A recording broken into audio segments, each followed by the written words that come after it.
c'est un client qui m'avait dit « Ouais, JP, est-ce que tu peux pas baisser tes prix parce que par rapport au marché, t'es plus cher ?» J'ai dit « Oui, mais c'est quoi plus cher ? Eux, ils sont à 30 € de l'heure, toi, t'as 50 € de l'heure. » D'accord, pourquoi tu vas pas les voir ? Et il me dit « Ouais, mais toi, parce que t'es le meilleur, t'es bon. » Je dis « Ben voilà. » Pour avoir des leads, pour attirer... avoir des contacts, t'es censé donner un petit peu de gratuit. Voilà. À un moment donné, si tu n'es pas capable de payer pour ce que je vaux et ce que je t'apporte, qui est factuel puisque tu as fait du chiffre d'affaires, salut en fait. Mais quand tu vas acheter ton pain, si la baguette elle est à 1,20 €, tu ne demandes pas de la faire à 1 €. Pourquoi tu veux négocier sur moi ? Va négocier avec la femme de ménage ou avec quelqu'un d'autre. On entend souvent des gens qui font des burn-out, tu vois. Vous avez déjà entendu parler du concept du karoshi. Et en fait, c'est la mort subite par excès de travail. Au Japon, beaucoup font beaucoup d'heures supplémentaires, c'est-à-dire 150 heures par mois en plus. La culture d'entreprise, c'est les valeurs que l'entreprise a, qu'elle développe. Si ça leur correspond, en fait, ils sont plus sensibles à ça. Plus sensibles. À un moment donné, il faut aller sur le terrain, d'accord ? Et sur le terrain, tu vas voir l'adversaire. L'adversaire, c'est la vie. Quand tu as cet adversaire-là, à un moment donné, qu'est-ce que tu fais comme choix ? Comment tu réagis à l'instant T ? Parce que tu n'as pas le temps d'aller cliquer sur ChatGPT pour dire « Tiens, je suis dans la merde à l'instant T. » Tout de suite, donne-moi une réponse. Bonjour. Salut Samy. Salut JP. Salut. Ouais, il n'a pas l'habitude. Non. On avait dit qu'on faisait pas. On avait dit qu'on laissait maintenant les invités aussi se présenter un peu plus. Plutôt que de les... Ok. Donc si tu devais nous dire qui tu es, ce que tu fais, est-ce que tu te définis par ce que tu fais déjà ? Ah non, pas du tout. Alors, je dirais que ça a changé. Avant, ce fut un temps, je pouvais me définir par mon statut professionnel. Mais aujourd'hui, en fait, je me définis pas du tout comme ça. Je dirais plutôt que Jean-Pierre, c'est le jeune homme qui a un jour décidé de changer un petit peu sa trajectoire et dire que peut-être que tout était possible. Donc en fait, moi, je me suis retrouvé, pour faire simple, jusqu'à une trentaine d'années à faire tous les métiers et à pas savoir ce que je voulais faire dans la vie, jusqu'au jour où je participe à mon premier séminaire et puis je comprends que en fait, on pouvait obtenir tout ce qu'on voulait. Et puis à partir de ce moment-là, j'avais décidé que j'allais devenir cette nouvelle personne. Donc en gros, avant... je m'appelais toujours Jean-Pierre, mais je ne savais pas qui j'étais, je ne savais pas ce que je voulais faire de la vie. Et à partir de ce moment-là, donc on était à peu près en 2002-2003, tout a changé dans la tête, ça a shifté. Je me suis mis à comprendre des process et une manière de faire. Et en fait, j'en ai fait un mode de vie. Et du coup, je suis quelqu'un qui agit pour réaliser tout ce qui se passe dans sa tête et en affrontant, entre guillemets, mes peurs. Peut-être les plus profondes. Et si tu devais mettre des mots pour que le grand public comprenne de ce dont il s'agit, qu'est-ce qui se rapproche le plus ? L'action. L'action. Un homme d'action. Ouais, je suis un homme d'action, en fait. Jean-Pierre, c'est quelqu'un qui agit. Et un jour, je me suis dit, en fait, la première phrase qui m'est arrivée, c'est que je me suis dit, j'aimerais que les gens puissent retrouver espoir et voir que c'est possible de partir de rien. Donc tu as fait du coaching mental ? Tu as fait du coaching sportif, toi tu es dans l'accompagnement, principalement si on doit définir les choses largement. Oui, ça s'est défini comme ça par la suite, mais en fait, dès le départ, je me suis juste dit, j'ai envie de changer ma vie. Et la question, c'était, qu'est-ce que je peux faire que je sais faire facilement, même si je n'étais pas payé ? Et la seule chose qui est ressortie, que je maîtrisais bien, c'était le sport. Donc du coup, mon premier défi, c'était de devenir coach sportif. Et là, j'ai passé un diplôme Bac+2, sachant que j'avais arrêté l'école en 5e. Et c'était mon plus gros challenge de ma vie, qui était de passer ce diplôme. Et ça a commencé comme ça pour accompagner les gens. Et ensuite, j'ai développé au fur et à mesure pour rester dans l'accompagnement. Donc aujourd'hui, je peux dire que j'accompagne les gens. Mais en fait, la première personne que j'ai décidé d'accompagner, c'était moi. Et Jean-Pierre, c'est quelqu'un qui accompagne déjà Jean-Pierre.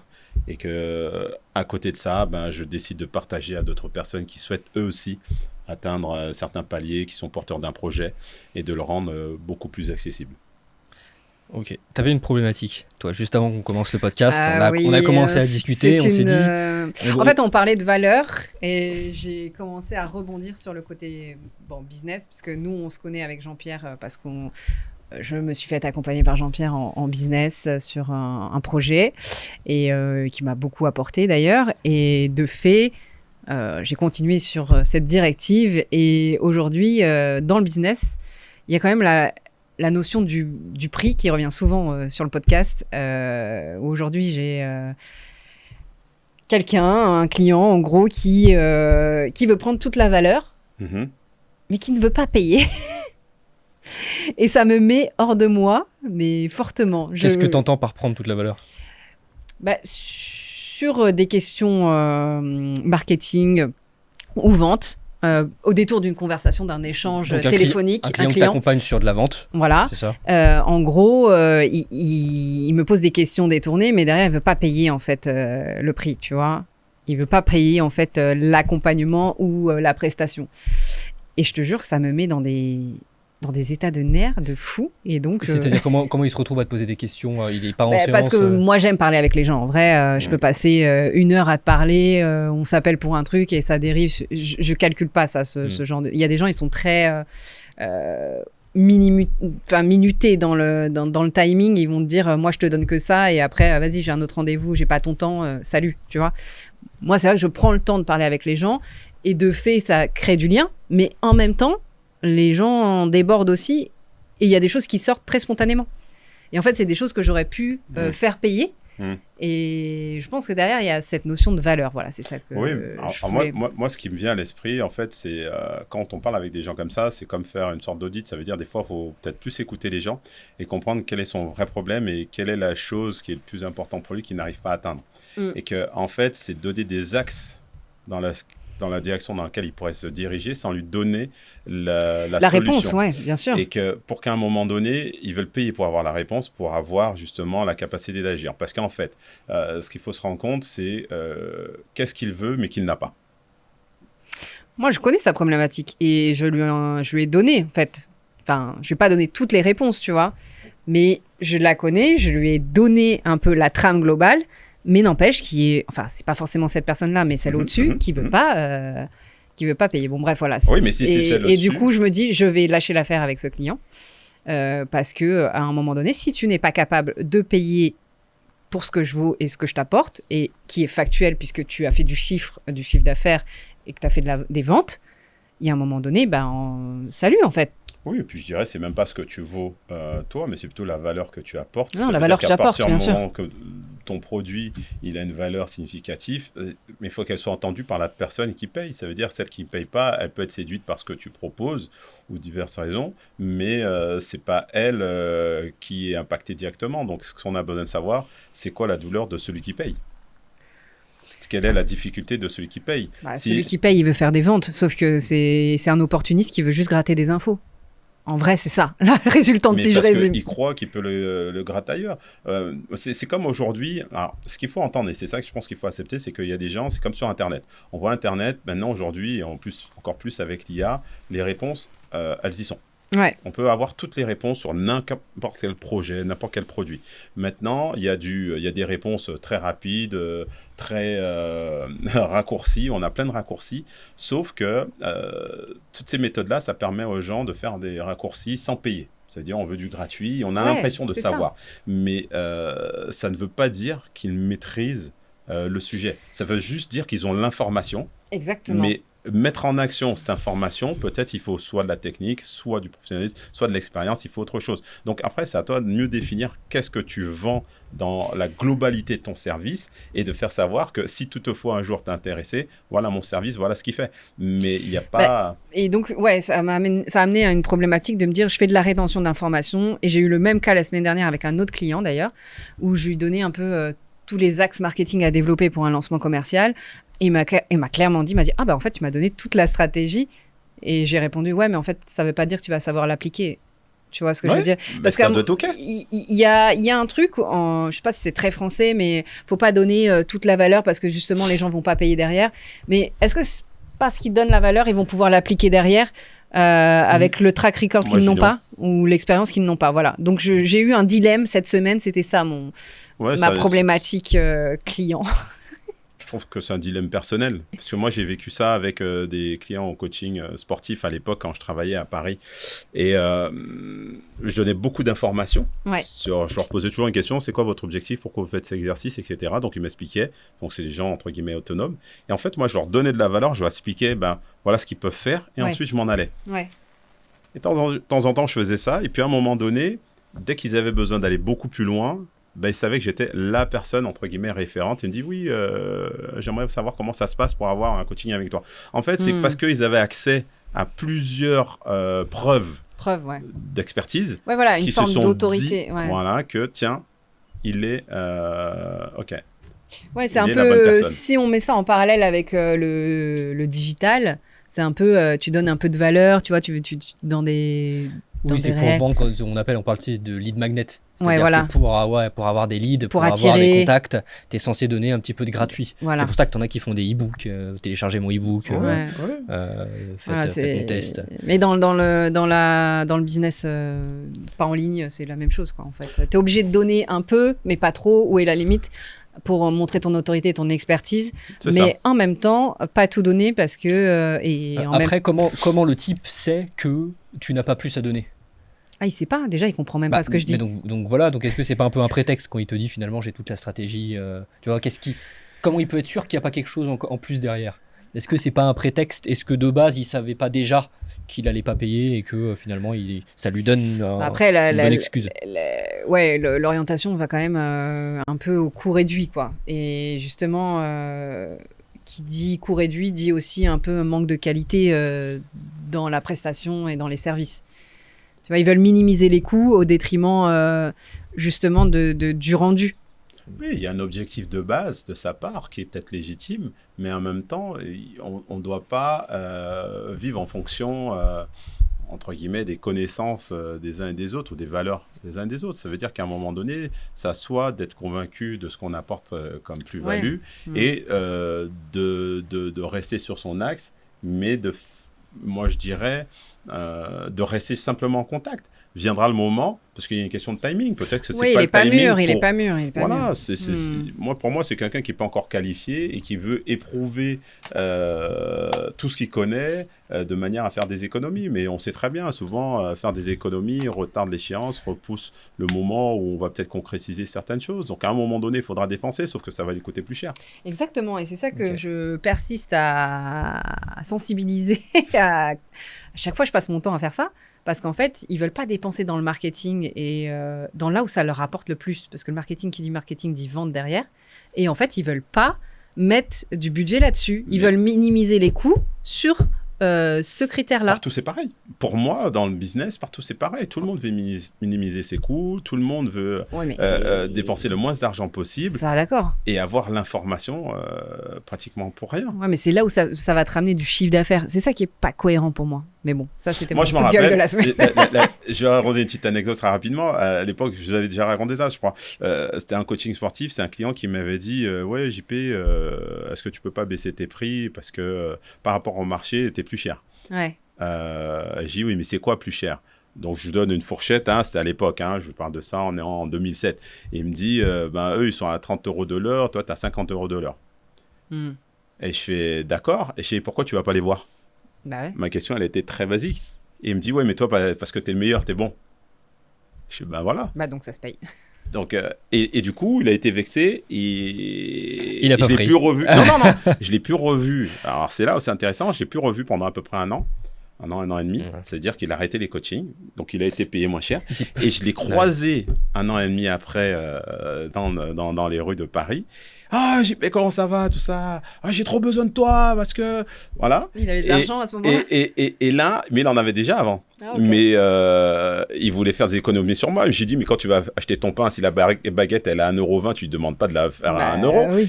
Parce qu'elle est moins bonne ou meilleure. Elle me dit non. Je dis, moi, pourquoi tu veux négocier sur moi? Va négocier avec la femme de ménage ou avec quelqu'un d'autre. Pourquoi avec moi?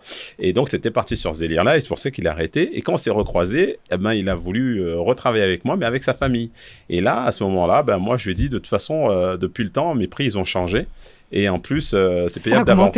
Non, ça a augmenté. Et c'est payable d'avance. Il a dit OK, il a payé. Voilà. Donc, quand on n'est pas prêt, pour moi, il y a des gens, ils ne sont pas prêts parce qu'ils ont une idée en tête. Et puis, ce sont des négociateurs. Donc, de base, ils ont l'habitude de négocier.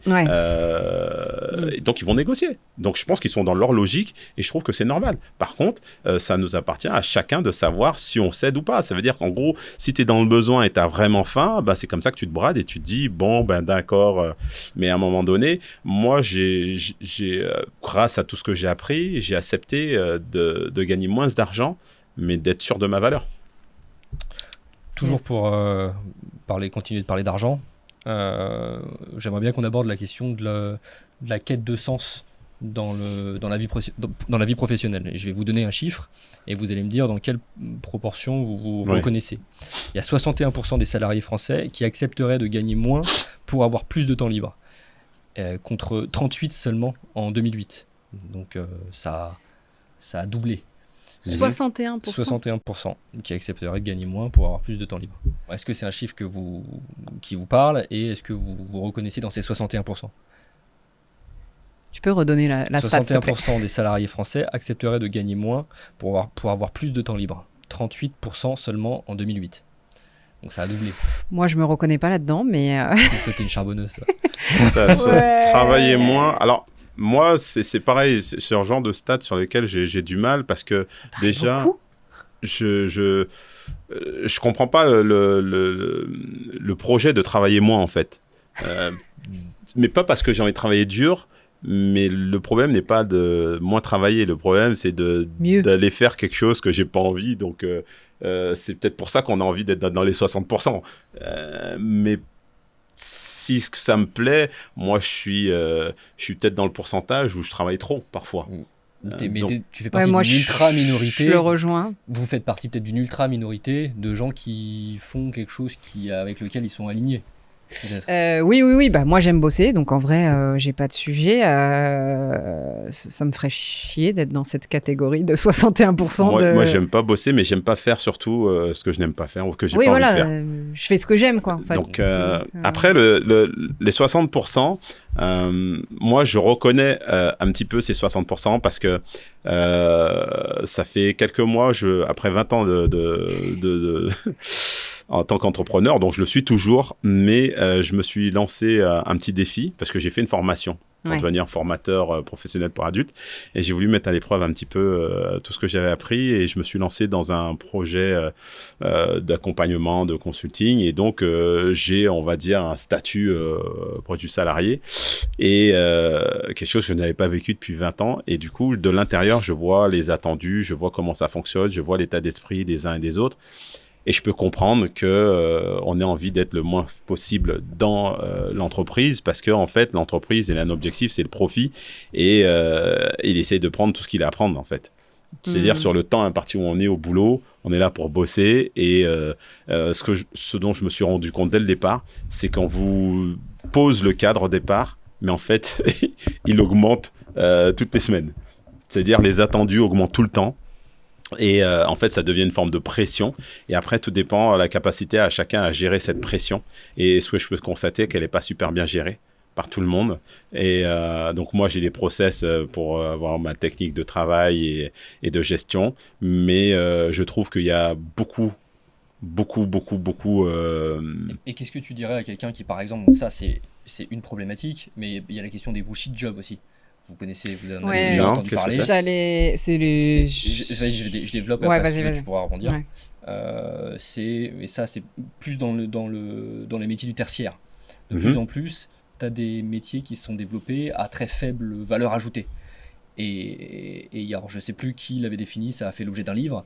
Et en gros, on peut considérer à partir du moment où tu n'es pas capable d'expliquer en une phrase ce que tu fais à quelqu'un qui n'est pas de ton métier, on peut se poser la question de la réelle valeur ajoutée que tu apportes à l'entreprise. Et c'est beaucoup donc, des travails dans des grosses boîtes où tu fais du Excel, du travail de bureau, où tu fais, tu sais, c'est la caricature du PowerPoint que tu dois livrer pour telle personne de tel service qui t'a demandé quelque chose en lien avec un petit projet qui est encore dans les starting blocks de tel truc. Et finalement, ce projet-là, il est abandonné. Et le mois prochain, pareil, tu dois faire un audit sur quelque chose qui n'est pas clair d'un point de vue forcément métier pour tout le monde, ni pour toi.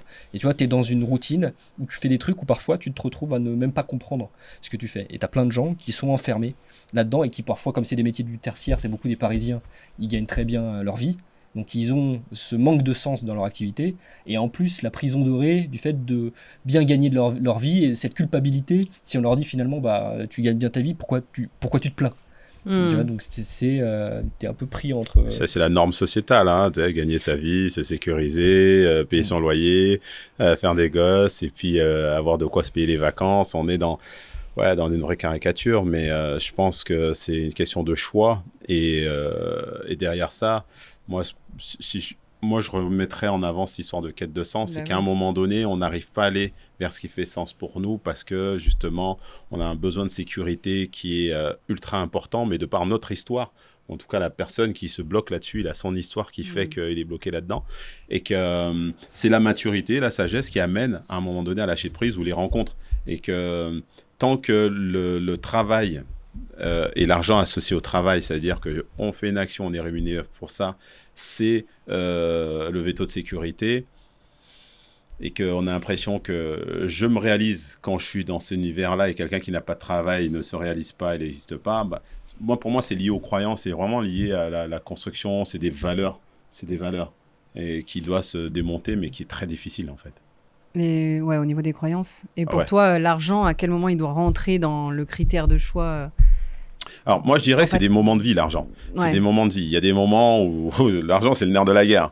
D'accord ? Il y a des fois, on a besoin d'argent et on fait ce qu'il faut. Et il y a des fois, on est capable de faire avec ce qu'on a. Sauf que quand on a connu l'argent, parfois, on a du mal à se dire, c'est bon, j'ai eu ce dont j'avais besoin pour faire ce que j'avais besoin. Donc, je peux prendre mon temps pour me consacrer à ce qui m'anime. Si on prend le mot quête de sens, ça veut dire je suis à la quête, rechercher ce qui fait sens pour moi. Mais ce qui fait sens pour moi, comment je me rends compte, c'est que je me rends juste compte que le sens dans lequel je vais, en fait, ne me satisfait pas. C'est pour ça qu'il y a cette histoire de quête de sens. C'est-à-dire je vais dans un sens qui ne me convient pas. C'est que c'est pas aligné avec tes valeurs. C'est pas aligné avec mes valeurs. Donc, en fait, je fais quelque chose que je n'ai pas envie de faire, mais que je dois faire. Parce qu'il faut travailler, il faut manger, tout ça. Sauf que cette partie-là fait qu'on est obligé de compenser avec des comportements compulsifs ou distractifs et autres pour pouvoir supporter un mal-être, on va dire un conflit intérieur. C'est-à-dire que quotidiennement, je suis dans un truc que j'aime pas, donc j'attends vendredi soir pour aller boire un coup, j'attends d'aller voir ma copine, mon copain, j'attends de manger, j'attends de m'éclater, je vais acheter une bagnole, je vais acheter ceci, je vais faire des vacances, j'attends les vacances, comment ils appellent ça, les RTT, les congés payés, enfin tous ces trucs qui cadrent. Pour lâcher la pression, ouais, c'est ça. Ouais, qui les plaisirs un peu éphémères, quoi, on va dire. Voilà. Mais en fait, on gagne cet argent pour aller le dépenser avec toutes ces choses qui vont, entre guillemets, nous faire du bien, mais de manière très ponctuelle. Très ponctuelle. Et puis surtout, c'est de la poudre. Mais en fait, ça nous nourrit, ça nourrit, je pense, sur l'instant. Ouais. Mais ça doit être difficile pour certaines personnes de trouver ce qui nourrit sur la durée, puisque finalement, la quête de sens, on peut la définir comme ça. C'est ce qui te nourrit vraiment, tu vois. Pas de façon courte durée, éphémère sur des... C'est la différence entre plaisir et bonheur. Tu vois, tu as le plaisir de la dopamine immédiat, et bonheur, c'est censé être quelque chose de beaucoup plus profond et de beaucoup plus ancré, un état d'être, de plus stable. Oui, et puis ce qu'il faut entendre aussi, c'est que c'est juste se poser la question, pourquoi je ne vais pas vers ce qui fait sens pour moi ? Parce qu'en fait, il y a trop d'incertitudes de l'autre côté et que je vais perdre tout ce que j'ai sécurisé. Ça veut dire ce qui crée mon identité, c'est le quartier où j'habite, c'est la voiture que je possède, c'est le type de vacances que j'ai, c'est le réseau d'amis que j'ai. Si je vais vers ce qui fait sens pour moi, je devrais renoncer à certaines choses. Et c'est là où ça commence à être difficile. Pourquoi ? Parce qu'il y a une notion de peur qui rentre là-dedans. Et donc la peur de perdre. Et donc on est dans le contrôle, mais en fait c'est la peur qui nous contrôle à ce moment-là. On n'est pas dans je ressens juste de la peur, parce que moi je ressens de la peur par moment, donc une forme d'appréhension de l'après, mais de juste faire la différence entre ressentir la peur et être contrôlé par la peur. Et la majorité des gens sont contrôlés par la peur, et donc du coup tant qu'il n'y a pas de certitude sur l'après ou garantie que je vais bien vivre et que je veux représenter ce que je veux représenter aux yeux des autres, je ne vais pas y aller. Sauf que ce qui fait sens pour moi peut ne pas faire sens avec tous les gens que je côtoie. Pourquoi ? Parce qu'on oublie notre unicité. Ça veut dire qu'on a un ADN unique, mais on voudrait tous se ressembler, genre. C'est le problème des réseaux. C'est le problème des réseaux, de suivre les mêmes trucs. En fait, on oublie sa propre identité à vouloir répondre à un seul modèle ou à un modèle, entre guillemets, un peu universel. Alors que la force, c'est quand même la singularité. En tout cas, pour moi, je trouve que c'est vraiment une force. Ah, mais oui, si je reprends, si tu n'es pas dirigé par la peur, tu es dirigé par quoi ? la joie. Moi, c'est comme ça que j'ai commencé. Ce que j'expliquais sur ma présentation, ça veut dire quand on me dit c'est qui Jean-Pierre, Jean-Pierre, c'est quelqu'un qui fait ce qu'il a dit qu'il allait faire, en fait. Qui fait ce qu'il a envie de faire. Ouais. Voilà. Donc aujourd'hui, moi, je suis un homme d'action et aujourd'hui, j'accompagne les gens qui sont porteurs de projets, mais qui sont contrôlés par la peur. Donc, ils ne savent pas comment ils vont accéder à ce projet. Pas qu'ils ne sont pas compétents, sauf qu'ils sont arrivés à un plafond de verre. C'est-à-dire, moi, j'ai déjà accompagné des gens qui avaient plusieurs biens immobiliers ou qui avaient déjà de l'argent, qui étaient déjà établis. Mais le problème, c'est que leur mission intérieure fait qu'ils ont envie d'aller à un autre palier. Donc, ça n'a rien à voir en termes de capacité, ça a rien à voir avec un palier personnel. Et ce palier personnel-là, ils ne savent pas quel chemin prendre parce qu'en fait, ils sont arrivés à leur limite personnel à eux qui ne partagent avec personne. Ça veut dire qu'on a tous des petits démons à l'intérieur de nous, nos petites zones d'ombre, et c'est difficile de le partager. Pourquoi ? Parce que quand on rencontre des gens, on se présente toujours sur le meilleur jour. On ne va jamais raconter aux gens, t'as vu, moi je suis comme ci, je suis comme ça, en négatif. On va toujours montrer la meilleure version de nous-mêmes et pas la version qui est flippée et qui n'atteint pas ses objectifs. Donc on montre toujours le bon versant de sa personnalité.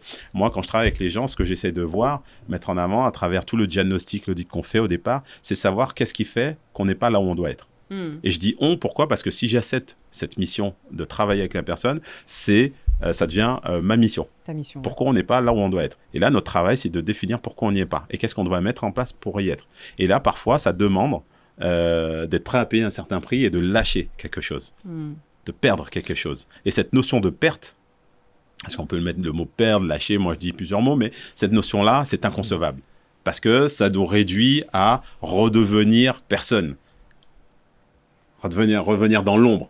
Si j'ai mis tant d'années à construire ça, et j'ai l'impression que si je dois lâcher ça pour aller là, c'est pas possible. Finalement, ça revient un peu à ne pas exister, enfin... On existe, mais le nouveau personnage, le nouveau nous qui veut exister, on l'empêche d'exister. Ouais. Moi, je pense qu'on existe, mais on existe sur une version de soi qui n'est pas optimisée, qui n'est pas épanouie, développée. C'est-à-dire qu'on a des paliers de vie. Donc, il y a des choses qui nous ont servi, on était très bons, mais aïe, c'est fait. Ouais. Maintenant, il faut ouvrir un nouveau chapitre. C'est là où ça devient compliqué parce que là, ce chapitre-là, je suis flippé là. Mais ça peut être valable pour quelqu'un qui doit se marier ou faire des gosses. Hein. Bien sûr. Donc, c'est un c'est engagement, pas simplement c'est que un du changement. business. Ouais, le changement en soi. Et pourquoi les gens font appel à toi en général dans le coaching ?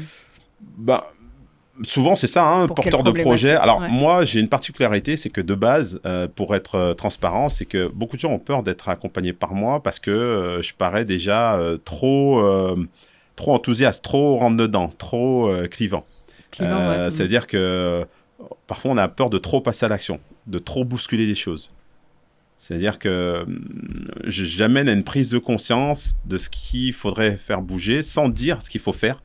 Donc, en fait, on se rend compte de choses et en fait, on n'a parfois pas envie de me fréquenter parce qu'on bougerait trop de choses dans sa vie. Mais finalement, les gens, ils te contactent, ils font un coaching pour cette raison-là, pour changer des choses. Mais ils ne sont pas prêts dans une moindre mesure, enfin, dans une mesure très Je dirais ceux qui passent limitée. le cap. Ceux qui passent le cap, c'est ceux qui sont arrivés, qui sont dos au mur. Ça veut dire qu'en fait, on a plusieurs étapes avant de créer le changement. Et parfois, on a besoin d'être au bord de la falaise pour dire, là, je ne peux plus rien faire. Vous savez, c'est comme l'instinct de survie. Là, j'ai plus le choix. Et je trouve qu'on est très fort en France pour ça. C'est qu'on attend un peu d'être dans la merde pour pouvoir se bouger un petit peu les fesses. Alors que moi, j'ai des gens qui me disent, je sais que je devrais venir vers toi parce que je sais que tu vas me mettre un coup de pied aux fesses pour avancer. Mais je ne le fais pas comme le coach sportif. Je le fais vraiment avec bienveillance. Mais il y a une chose que je ne fais pas, c'est que je n'écoute pas trop les histoires. Parce que la première chose qu'un être humain fait, mais c'est valable pour tout le monde, c'est qu'on a une narration personnelle et on veut la vendre à tout le monde. Et cette narration-là, c'est celle qui montre la meilleure version de moi-même. Et moi, j'essaie de me faire découvrir que là, tu es en train de raconter l'histoire. C'est bien pour les personnes qui ont envie d'écouter l'histoire avant de dormir, mais là, j'ai pas sommeil. J'ai pas envie d'écouter l'histoire. Je t'ai côté sombre, tu lui dis. Comment ? Je t'ai côté sombre. Ouais. Mais c'est la partie la plus difficile. Si tu parles du côté sombre, moi, c'est quelque chose que j'arrive à faire dans ma solitude. C'est-à-dire, moi, j'aime bien être seul. Et parce que je dis, c'est les meilleurs moments où je suis face à moi-même avec ma vérité, mais mon côté sombre. C'est-à-dire que je peux pas me raconter de conneries à moi-même. Je peux raconter des conneries à vous, là, comme ça. Mais en fait, je peux pas me raconter de conneries. Donc, quand je suis dans le mal, j'aime ne pas être dans la distraction, j'aime ne pas parasiter ce moment où je suis dans le down comme ça, parce que ça me permet d'avancer plus vite. Donc moi, je vais mettre les pieds dedans. Sauf que j'ai constaté avec les années que beaucoup de gens ne veulent pas mettre les pieds là-dedans. Donc du coup, vont éviter se retrouver dans un accompagnement et vont dire j'ai pas besoin. Alors qu'on aura décelé en 2 secondes qu'ils ont besoin. Et c'est pas mon job de leur dire si, tu dois. Non, quelqu'un doit être prêt à changer. On ne peut pas changer quelqu'un qui n'a pas conscience de ce dont il a besoin. C'est ce que tu disais tout à l'heure, c'est qu'après ça revient sur les stratégies d'évitement où tu vas boire des coups, fumer des clopes. Complètement. Tu passes dans des plaisirs éphémères en fait sur des stratégies d'évitement pour pas te retrouver. Il y a beaucoup de gens aussi qui n'arrivent pas à être seuls avec eux-mêmes pour pas être confrontés à leurs problématiques. C'est un leurre tout le temps. Et en fait, on leurre son soi, mais simplement parce que c'est flippant. Et moi, je le conseille parce que moi, pendant 32 ans, je me suis leurré. C'est-à-dire, je raconte ça aujourd'hui, ça paraît facile et tout, mais pendant 32 ans, je me suis leurré et je n'arrivais à mettre en place rien du tout. Mais quand je dis rien du tout, c'est rien du tout.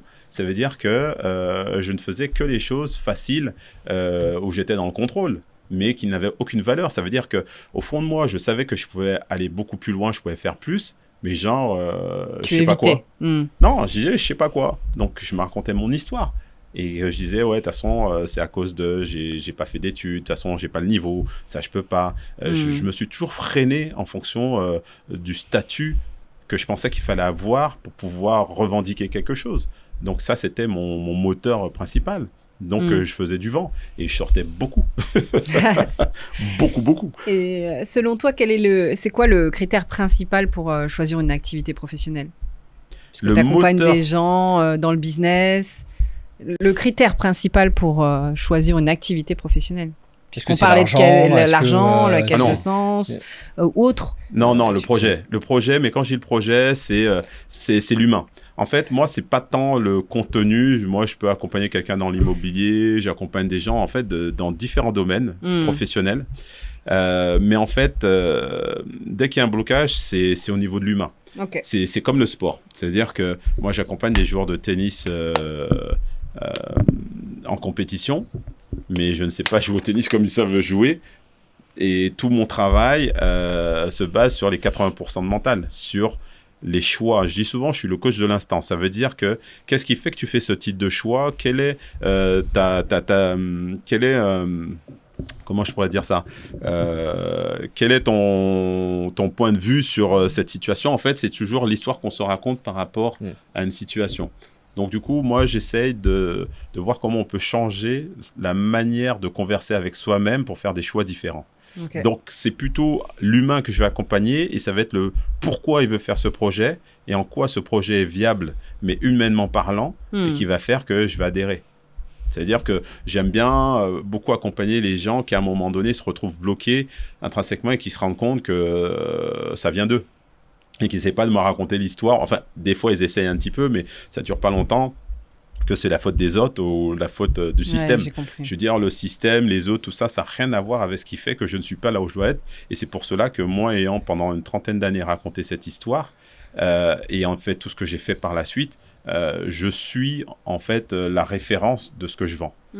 C'est-à-dire, sinon, en ayant arrêté l'école en 5e, je n'aurais pas fait tout ce que j'ai fait. Et comment tu sais comment tes clients savent qu'ils doivent se faire coacher, qu'ils doivent se faire accompagner? Parce que des gens qui n'arrivent pas à faire quelque chose, tout le monde, dans ce cas, c'est le cas de tout le monde.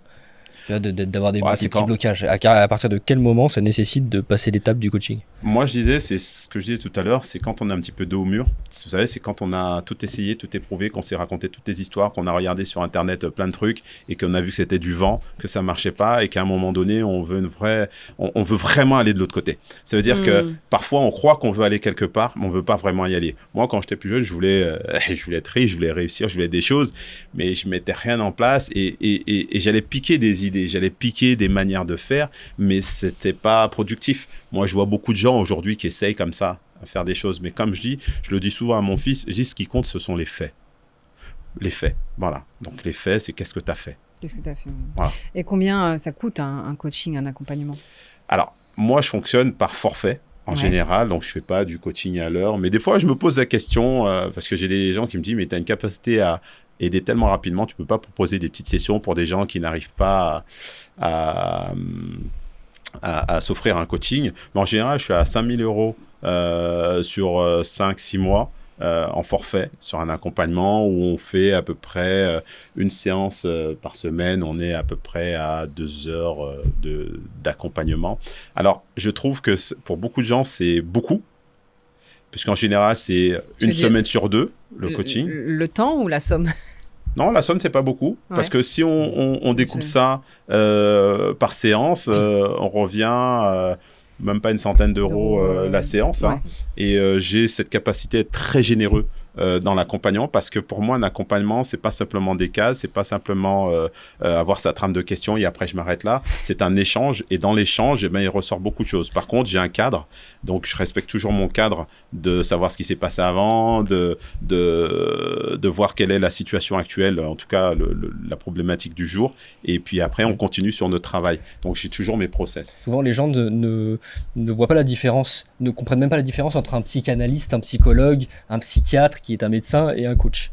Et donc c'est pour ça que se pose la question de c'est quoi la particularité du coach par rapport à ces métiers qui peuvent pour le grand public se ressembler, parce que finalement t'accompagnes quelqu'un. On n'est pas tout à fait dans de la thérapie qui est du soin, mais on s'en approche. Tu vois, les frontières sont floues, et c'est un petit peu le même. C'est des process qui se ressemblent aussi, parce que c'est un échange avec l'autre.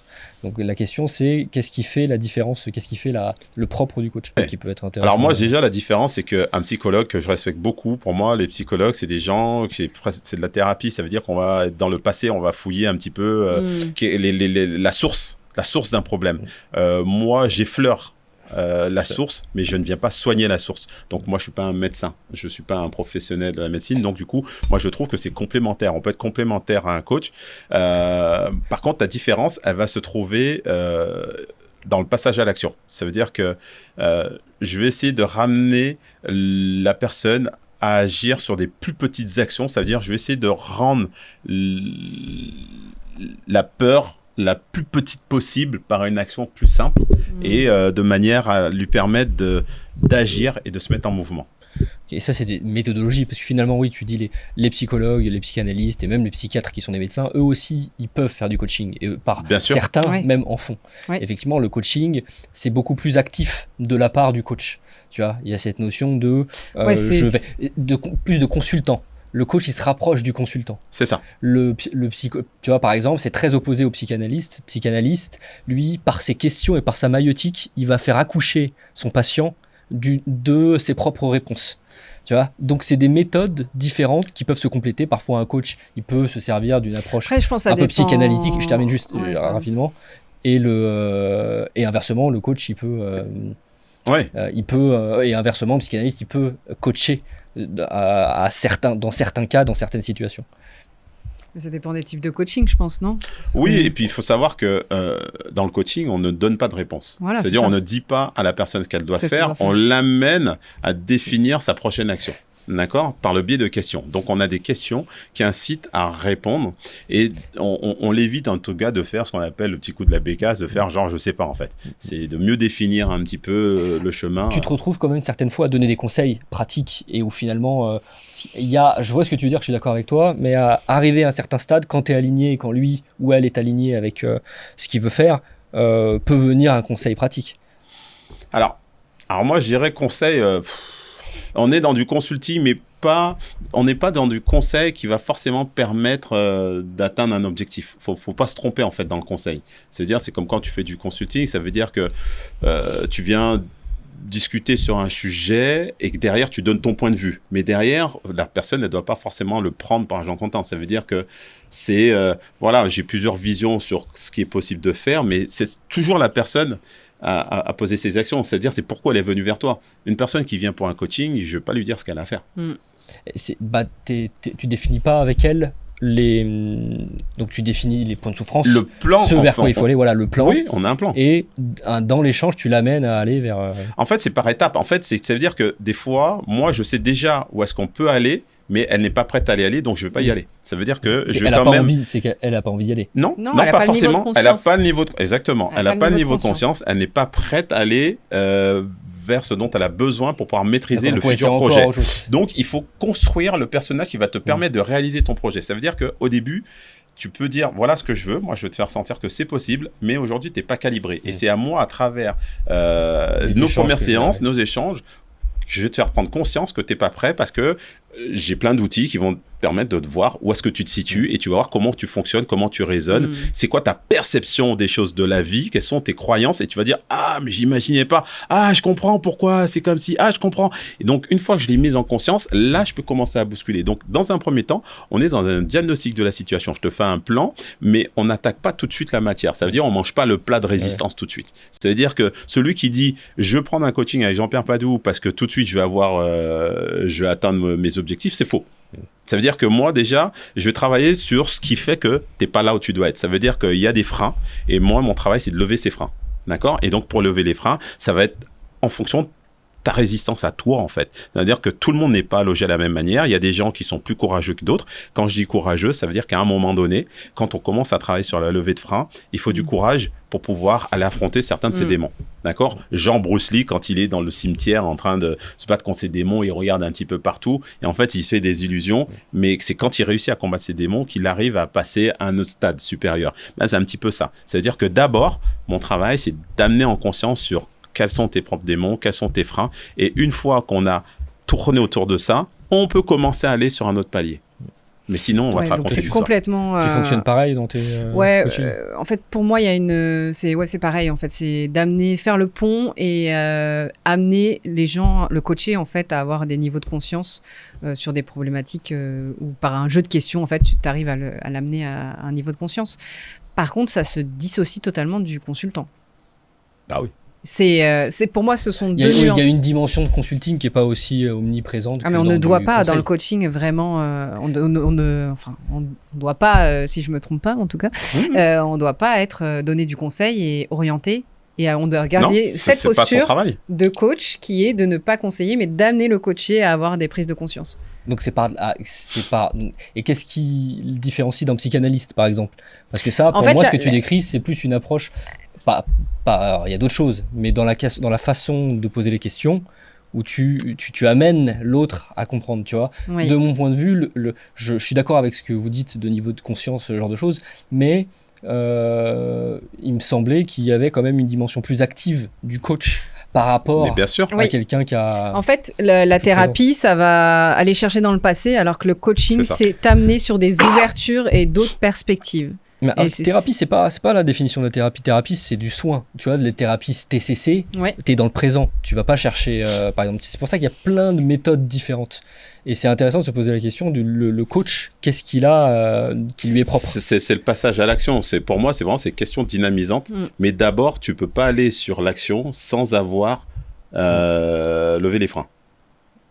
D'accord ? Amener en conscience. D'accord ? Sauf que on ne soigne pas. C'est-à-dire mettre en conscience n'est pas forcément soigné. Ça veut dire que la personne peut toujours être avec ses petits démons. C'est pour ça que je dis parfois ça peut être complémentaire de travailler avec des professionnels. Il y a des objectifs qui sont fixés aussi. Ça, c'est aussi une spécificité du coaching. Moi, après chaque coaching, il y a toujours une action imposée. Oui. Toujours. Il y a toujours une action imposée. Un niveau d'engagement, un plan d'action. C'est ça. Et pour ça, à fond, il faut que tu mettes les options en perspective. Et comment vous mesurez ce qui a été atteint s'il a fait le plan d'action. S'il a fait. Donc tu définis, toi par exemple, un plan d'action à la fin d'une séance. Ouais. Et qui l'a défini ? Que le coaché a défini. Que vous avez ensemble défini. Voilà, en co-responsabilité, co-engagement. Et le vocable. Voilà. Et ensuite, se pose la question. On mesure, et s'il ne le fait pas une fois ou deux ou trois, on mesure son niveau d'engagement et vraiment son envie. Vraiment de faire du coaching en fait. Ouais. Mais je dirais, pour répondre à ta question, c'est aussi le niveau où tu creuses, parce que normalement un coaching tu dois creuser à 30 cm si tu fais du jardinage, et la thérapie c'est plus bas, c'est plus profond. Voilà. Si ça répond à ta question. Ça c'est une bonne une belle définition. Bravo. Je te félicite. Mais la limite elle est quand même fine, parce qu'il y a eu des psychologues qui se battent pour revendiquer aussi le trop-plein de coachs sur les réseaux, et que beaucoup de gens vont là-dessus et que ça les dérange parce qu'ils ont l'impression que ça prend une part de leur travail, parce qu'en fait je pense que ça a mal été amené déjà sur les réseaux, et mal expliqué, et qu'effectivement quand on parlait de psychologue, c'était lié à t'as un problème. Coach, ça faisait le côté un peu plus fun, c'est j'ai des projets, j'ai des objectifs, j'ai des problèmes, mais je les dis pas. Donc, je passe moins pour un fou. Ouais. C'est ça, je passe moins pour un taré qui a besoin de se faire soigner. Alors que c'est pour moi, le psychologue est vraiment nécessaire, mais il est dans l'axe de l'accompagnement thérapeutique et c'est vraiment aider quelqu'un à gérer ses problèmes. Et tu as des gens qui sont plus à l'aise, voilà, c'est ça, dans certaines thérapies, qui sont plus à l'aise avec tel psychiatre, d'autres tel psychologue, d'autres qui le médicamenteux, ça leur convient, d'autres qui n'ont pas de problème psychique, mais qui ont des blocages qu'ils ont besoin de comprendre, et qu'un certain coach qui est spécialisé, parce que les coachs en plus sont beaucoup plus spécialisés souvent, donc ça les rassure et ça peut les aider dans certains cas. Après, je pense que vraiment la nuance, c'est l'objectif. Tu vois, avec un thérapeute, tu vas travailler peut-être vraiment en profondeur, mais le coaching, tu as vraiment une problématique et un problème. Enfin, un objectif de coaching et après des objectifs de séance où tu peux traiter d'autres points, tu vois. Mais oui, tu vas chercher le problème à la racine, plus dans les TCC, psychanalyse, où là on va vraiment creuser quelque chose en profondeur. En profondeur, tu creuses plus, alors que le coaching, c'est vraiment 30 cm. Pour moi, c'est... Voilà, tu creuses, mais pas trop. C'est une différence de niveau. Non, mais c'est vrai, la phrase que tu avais dite tout à l'heure, je trouve qu'elle résumait très bien. La différence de niveau, parce qu'après, tu peux vite tomber dans justement la thérapie. Et souvent, tu peux être amené à coacher des gens qui sont en burn-out et qui sont finalement à la limite d'eux. Et d'ailleurs, quand tu fais un coaching de performance, c'est pas recommandé de coacher des gens en burn-out, parce que ça ne fait que... aggravé les enfoncer en fait, tu vois. Parce qu'il a besoin de lâcher prise à ce moment-là. Celui qui fait le burn-out, il faut comprendre, c'est qu'il a trop tiré sur la corde, il est allé au bout et qu'à un moment donné, il va falloir... c'est le parachute là, à ce moment-là, donc il va falloir se faire accompagner, mais sur la source de pourquoi il a fonctionné comme ça, et puis d'abord se soigner, puisque c'est une maladie. Donc se soigner, ça prend du temps. Et donc du coup, c'est un professionnel. Et je pense que parfois, pour gagner du temps, des gens vont se dire c'est bon, je peux t'aider, ou gagner de l'argent, je peux t'aider à régler ce problème. Mais je pense que juste chacun doit rester à sa place et que la personne qui a besoin d'être accompagnée, elle doit avoir besoin d'être accompagnée. Si c'est du coaching, c'est sur un instant T avec un objectif bien spécifique, mais quelqu'un qui est déjà, on va dire, consciente. D'accord ? Moi, je trouve ce qui est difficile, c'est d'amener les gens en conscience. Je trouve que c'est très difficile. Donc, il faut que la personne soit déjà en conscience, qu'elle ait déjà avancé et qu'on est plus dans du coaching comme un sportif de haut niveau. Comme je disais tout à l'heure, moi, un sportif de haut niveau, je ne l'apprends pas à jouer au tennis. Je n'apprends pas à faire un coup droit ni une volée. C'est tout très bien faire. Il sait même tous les process qu'on met en place au niveau mental, il les connaît. Sauf que notre travail, moi, je suis coach de l'instant. Ça veut dire que quand il fait un match, il fait quelque chose... il fait pas quelque chose, je vais lui poser des questions. Pourquoi tu as fait ce choix-là et pas celui-là? Qu'est-ce que tu as ressenti à ce moment-là? Donc, je suis coach de l'instant. On est sur comment on peut retransformer la situation qu'il y a eu pour qu'elle soit plus bénéfique, comment on peut optimiser, mais là, maintenant, d'accord? Donc, ou quand on va faire un match, on fait ce qu'on appelle la préparation mentale. C'est juste se préparer son mental à tous les problèmes qu'on va rencontrer. Et moi, dans le coaching, c'est ce que je fais avec les gens du business et autres. C'est que, OK, on va se lancer sur un nouveau projet. On ne va pas rentrer dans une vision de ça va aller, ça va pas aller. C'est quels sont les problèmes potentiels qu'on peut rencontrer. Ça veut dire qu'il va y avoir un prix à payer. Ça veut dire que ce soit en termes énergétiques, que ce soit en termes d'action, de partenariat, de rencontre. Moi, j'ai des gens, ils se sont retrouvés dans un format où ils avaient peur d'aller à la rencontre des gens. D'accord ? Donc, comment on va faire pour aller vers les gens et quelle est l'histoire qu'on va se raconter pour pouvoir y aller ? Après, ça peut être des gens pour aller chercher du financement. Qu'est-ce qu'on va changer en termes de croyances? Comment on va transformer cette croyance pour aller chercher ce financement? Mais c'est pas que ces gens-là ont un problème, ils n'ont pas de problème de santé. D'accord? Bien sûr. La psychologie, quand on parle de psychologue, c'est quelqu'un qui a vécu un traumatisme, c'est quelqu'un qui a eu ou qui a un mal-être, qui a quelque chose qui ne va pas bien et qu'on va chercher la source, on va chercher à comprendre réellement qu'est-ce qui fait qu'aujourd'hui tu as ces problèmes-là. Oui, et puis dans le business, tu peux avoir plusieurs problématiques. On parlait de la procrastination tout à l'heure. Et moi, je voulais aborder le sujet du perfectionnisme aussi parce que c'est des termes très galvaudés, mais on ne comprend pas vraiment l'impact que ça a sur un business. Alors qu'en vrai, ça peut te mettre soit dans des non-actions, des stratégies d'évitement, comme on disait tout à l'heure, mais aussi le perfectionnisme dans du micromanagement qui peut être hyper toxique. Donc, et ça, le niveau de conscience, il est compliqué à avoir. Et tu te dis, le perfectionnisme, tout le monde se dit être en burn-out ou perfectionnisme. Mais en fait, il y a quand même des vrais sous-dossiers là-dessous. C'est ça que je veux dire. Moi, si je peux me permettre, pour moi, le perfectionnisme, c'est un critère de jugement, en fait. C'est un critère de jugement pour juger du pourquoi on n'y est pas, pourquoi on n'a pas encore fait ce qu'on devait faire, pourquoi on n'a pas encore réussi ou pourquoi l'équipe n'a pas réussi. D'accord ? Donc, ça va protéger nos résultats personnels ou d'équipe. Okay. Donc, quand on met la pression sous couvert du perfectionnisme, c'est que on est associé à ce résultat. Donc, on va mettre la pression pour que on soit garanti que la reconnaissance va arriver et que si on n'a pas ce contrôle-là, on va mettre la pression jusqu'à ce qu'on maîtrise chacun de ses pôles, en fait. D'un point de vue personnel, tu disais bien tout à l'heure, ça peut s'avérer je ne fais rien, mais par peur d'échouer, parce que je veux absolument réussir, mais je veux absolument qu'on reconnaisse que je suis bon et que j'ai réussi. Donc on est toujours, de manière sous-jacente, il y a la reconnaissance qui est cachée derrière ça, reconnaissance par ses pairs. Je veux qu'on détermine que je suis bon, que j'ai réussi, que je fais du bon travail, qu'on me recommande, etc. Toi, tu penses que c'est lié à la reconnaissance ou c'est pas le manque de confiance en soi? Ça peut... Moi, je dirais qu'il y a... C'est comme le coaching, hein. Il y a ce qui est de face et ce qui se cache. Voilà, ce qui se cache en dessous. Pour moi, ce qui se cache en dessous, c'est de l'amour. Je veux qu'on m'aime. Ouais. Je veux qu'on m'aime ou je veux qu'on aime le travail que je fais. Donc la reconnaissance. C'est de la reconnaissance. Après, on pourra l'expliquer comme on veut, mais en vrai, il y a de la reconnaissance. En un thème, on a fait 3 sous-thèmes déjà. Ouais. C'est puissant. Et souvent, les gens viennent avec des objectifs qui sont pas les bons. Et ils le savent pas eux-mêmes. Non, ils le savent pas eux-mêmes. Ouais. Puisqu'ils sont attirés par le désir. Qu'est-ce que je veux ? Je veux. Donc, le je veux, c'est j'en rêve toutes les nuits, je veux. Donc, c'est un focus, le je veux. Mais je veut pas dire qu'on est forcément réaliste et prêt à faire ce qu'il faut. C'est pour ça qu'Internet marche bien, parce qu'Internet propose quand même tous les modèles de manière très concise. C'est-à-dire qu'on explique aux gens qu'aujourd'hui, tu peux tout réussir, tu peux tout avoir en faisant le minimum, ce qui est un leurre total. Mais, Et t'as pas de petites techniques pour justement, petites techniques de coach pour faire arriver à prendre conscience quelqu'un qui n'a pas conscience, qui croit vouloir quelque chose, mais en fait non. Au-delà de simplement lui poser des questions, est-ce qu'il y a t'as des trucs Non. Alors, moi, pour être honnête, je dirais que je n'ai pas vraiment de technique, parce que je dis souvent, vous savez, c'est comme quand on dit, on voit beaucoup sur les citations, l'échec, ce qu'on dit de l'échec, c'est l'expérience. C'est de l'expérience, l'apprentissage. Voilà.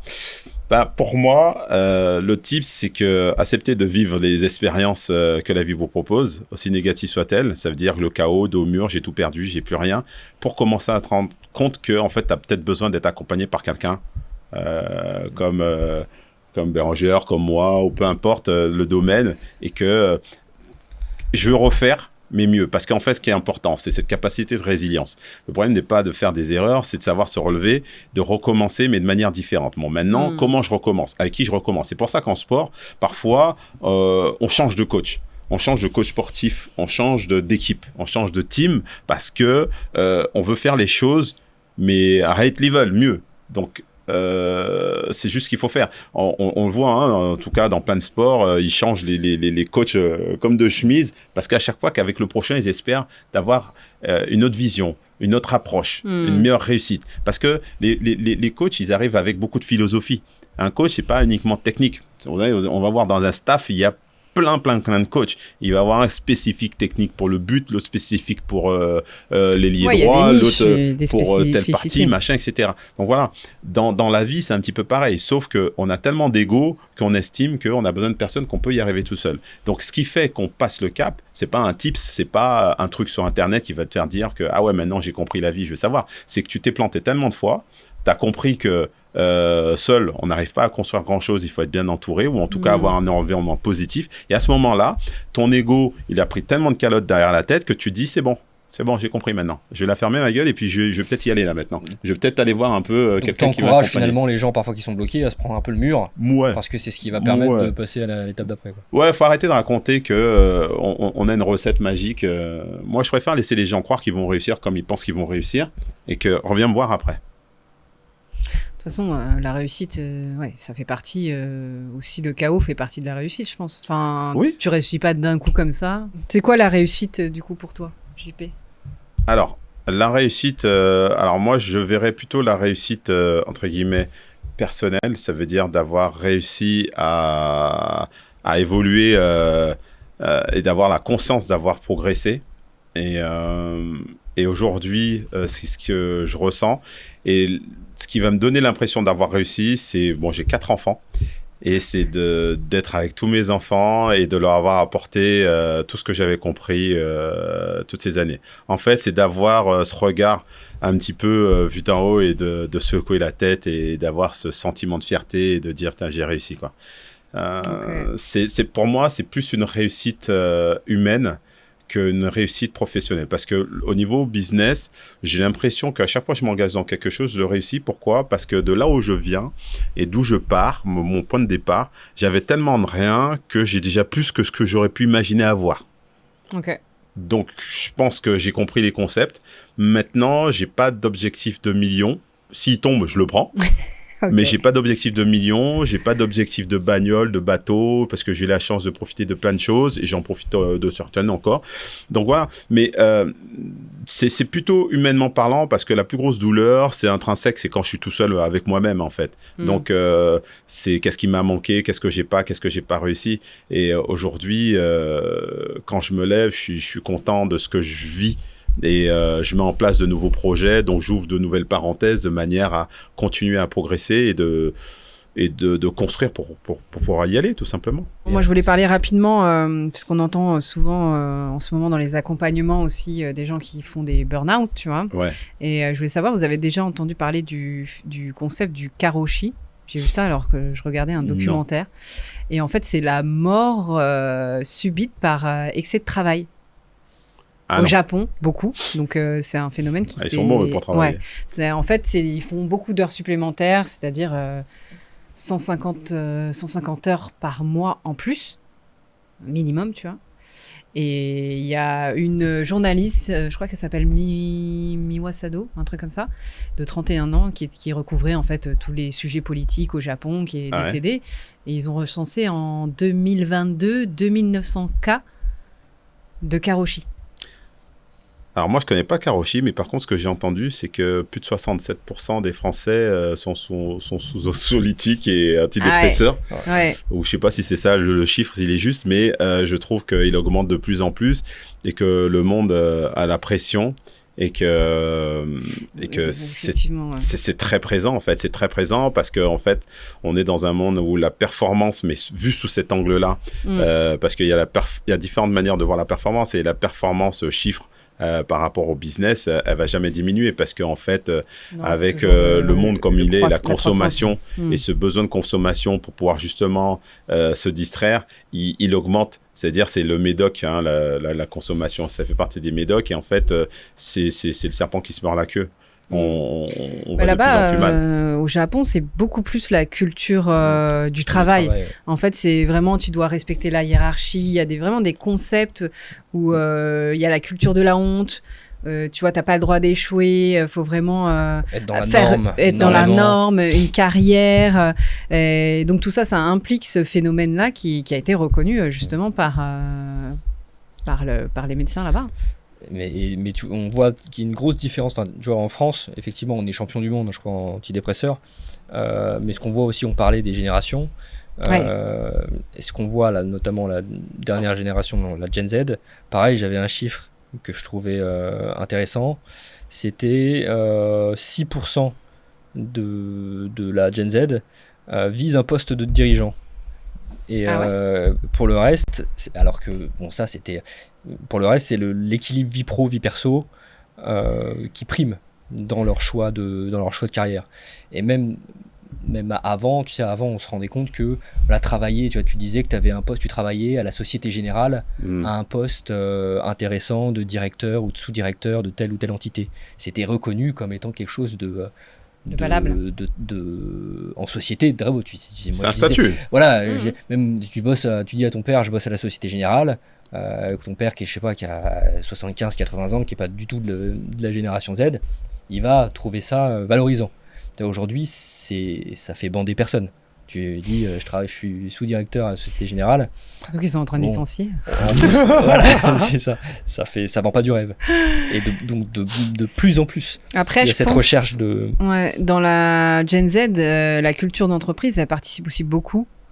Et je pense que la culture d'entreprise, c'est les valeurs que en fait, l'entreprise a, qu'elle développe. Et si ça leur correspond, en fait, ils sont, je pense, plus dans les valeurs. Plus sensibles à ça. Ouais, Ouais. plus sensibles. Là où... Ouais, puis après, il faut savoir que c'est quand même mitigé. Il y a aussi tous ceux qui ont pris de plein fouet ce Covid qu'il y a eu et qui font qu'aujourd'hui, ils ont une vie un peu plus carpe diem, hein, où ils se disent, bon, je vais un peu profiter de la life et qu'on est moins carriériste que par le passé. Et qu'ils font moins... Je parlais avec un patron il y a 2 jours, hein, non, c'est quand jeudi, oui. Il a monté un gros business de boulangerie, de grosse boulangerie franchisée, plus de 2 millions d'investissements. Et puis il m'expliquait justement comment les jeunes, ils reconnaissaient même pas les avantages. Hein, tout ce qui est mis en place, que ce soit comment on appelle ça, pas l'assurance, ouais, les tickets resto, ouais, ou même ils s'en foutent maintenant de ça, non? comment on appelle ça, la prévoyance, la prévoyance générale, la mutuelle, tout ce qu'ils mettaient en avant, ils ont un espace de repos, tout ça. En fait, ils s'en foutent de tout ça. En fait, aujourd'hui, ce qu'ils veulent, c'est de l'argent et puis surtout, c'est du temps et que les gens, ils sont moins fidèles que par le passé. Donc, ils s'autorisent plus à partir et aller ailleurs très rapidement. Donc, ils peuvent travailler fort pendant une période, mais ils peuvent aussi être pas du tout engagés avec beaucoup moins de scrupules que par le passé. Avant, il y avait une sorte de valeur. Alors, aujourd'hui, ça se perd. Aujourd'hui, on est plus dans je fais ce que je veux, quand je veux. Toi qui as des enfants, tu t'en rends compte de cette différence à ton niveau ou Alors, moi, les miens, j'en ai un grand de 25 ans, mais je dirais que lui, j'ai eu la chance de l'accompagner. Il faisait du sport en compétition, donc je lui ai donné des valeurs de travail et d'engagement.